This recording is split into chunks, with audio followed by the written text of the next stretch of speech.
যারা বলে ব্রাজিল হারিয়ে গেছে, যারা বলে ব্রাজিলের আর ফিরে আসার সম্ভাবনা নেই, যারা ব্রাজিলকে নিয়ে দিনের পর দিন হাসি তামাশায় লিপ্ত হয়ে আছে, তাদেরকে একটা প্রশ্ন করবেন, ব্রাজিল যদি ফিরে আসে তার স্বরূপে তোমাদের খুঁজে পাওয়া যাবে তো?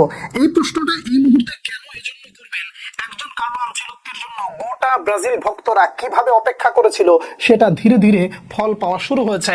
ব্রাজিলকে কেউ গোনায় ধরেনি, সেই ব্রাজিল ধীরে ধীরে নিজেদেরকে মোটামুটি একটা শেপে নিয়ে আসছে এবং তারা জানিয়ে রাখছে আহত সিংহের লেজে যদি কেউ পাড়া দেয়, যদি কেউ কানের কাছে এসে আলতু ফালতু শব্দ ব্যবহার করে, কেউ যদি দূর থেকে খোঁচাখুচি করে, তাহলে আমরা সেই উত্তরটা মাঠে দিতে জানি, যেমনটা ভিনিসিয়াস জুনিয়র দিয়েছেন। ভিনিসিয়াস জুনিয়রের হ্যাট্রিক হয়ে গেছে, এই কথাটা বললে কি আমি এই মুহূর্তে আপনি খুব দুঃখ পাবেন? দুঃখ পাওয়ার তো কিছু নাই। যেই সিদ্ধান্তটা রেফারি দিয়েছে, এই সিদ্ধান্তটা যদি এমন একজন ব্যক্তি আছে যাকে কিনা মোটামুটি অনেকেই খুবই পছন্দ করে, যাকে কিনা মোটামুটি অনেকেই ছাড় দিয়ে চলে, সেই ধরনের মানুষ করলে বোধহয় অনেকটা ছাড় দেওয়া হতো। কিন্তু লোকটা যেহেতু ভিনিসিয়াস, সেহেতু তাকে ছাড়া যাবে না।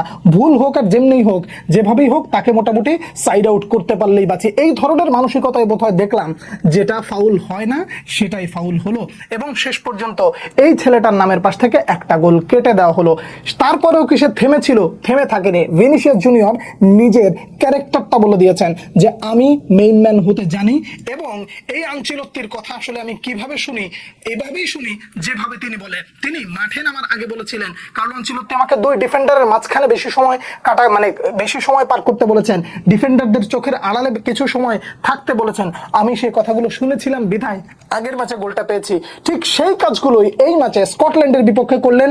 ভিনিসিয়াস জুনিয়র গোল পেলেন, একেবারে নিজের মানে বলে কয়ে গোলটা আদায় করে নিলেন।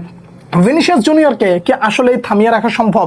যারা থামাতে চায় তারাই হয়তো বা একটা সময় থেমে যায়। চ্যাম্পিয়ন্স লিগে যেটা আপনারা দেখেছেন, এই কার্লো আনচেলত্তির আন্ডারে ভিনিসিয়াস জুনিয়র কি করতে পারে। এবার একটু গোটা দলের পারফরমেন্স নিয়ে যদি আপনি কথা বলতে বলেন, একেবারে শুরু করবো অ্যালিসন বেকারকে দিয়ে, যাকে নিয়ে অনেক অভিমান আছে। টাই বেকারে তিনি ভালো কিছু করতে পারেন না, এই দুঃখটা সবসময় থাকবে। তার কারণ টাই বেকারে এই অ্যালিসনের কাছ থেকে যেই পারফরমেন্স সবাই চায় সেটা পাওয়া যায়নি। কিন্তু আজকের ম্যাচে অর্থাৎ স্কটল্যান্ড বিপক্ষে তিনি যেই সেভ গুলো দিয়েছেন, তিনি যেই খেলাটা দেখিয়েছেন, এই অ্যালিসন বেকারকে ব্রাজিলে কি পরিমাণ দরকার সেটাকে আর নতুন করে বলার দরকার আছে? একেবারে যেই দিন পর্যন্ত ব্রাজিল বিশ্বকাপে আছে সেই দিন পর্যন্ত ব্রাজিলের ডাগ আউটে, ব্রাজিলের গোলকিপিং লাইনে সেই লোকটাই দাঁড়িয়ে থাকবে যার নাম অ্যালিসন বেকার। জাস্ট কিছু না, এই পারফরমেন্সটাই দেন, বাকিটা ব্রাজিল কার্লো আনচেলত্তি কি করা দরকার খুব ভালো করে জানে, কিভাবে ম্যাচ বের করে আনতে হয়।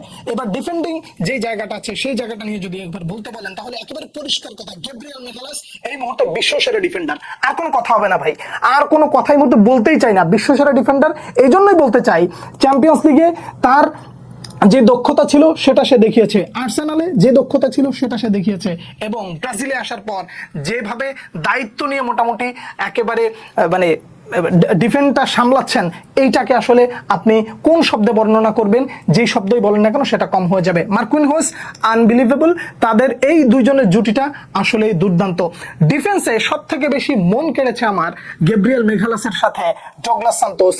আনস্টপেবল ম্যান, যা করেছেন মানে দুর্দান্ত, আউটস্ট্যান্ডিং, যেভাবেই বলেন না কেন সেটাই কম হয়ে যাবে।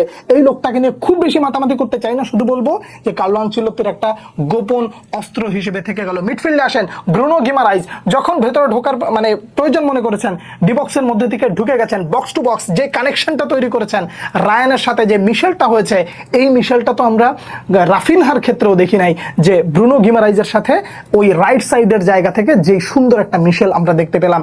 ব্রুনো গিমারাইজের কাছ থেকে এই পারফরমেন্সটা সত্যিকার অর্থে খুবই দরকার ছিল এবং ব্রাজিল এই ব্রুনো গিমারাইজকে আসলে অনেক দিন ধরে খুঁজছে এবং এই ব্রুনোকে আসলে এই ব্রাজিল জাতীয় দলে এজন্যই দরকার।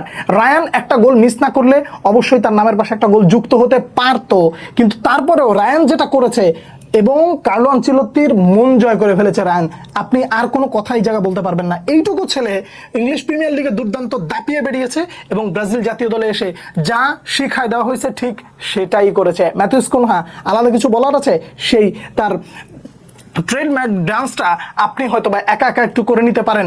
কখনো যদি মনে হয় যে ব্রাজিল ফরওয়ার্ড লাইনে একটা বিশ্বস্ত নাম দরকার, তাহলে ম্যাথিউস কুনহাকে আপনি বলতে পারেন। Vinicius junior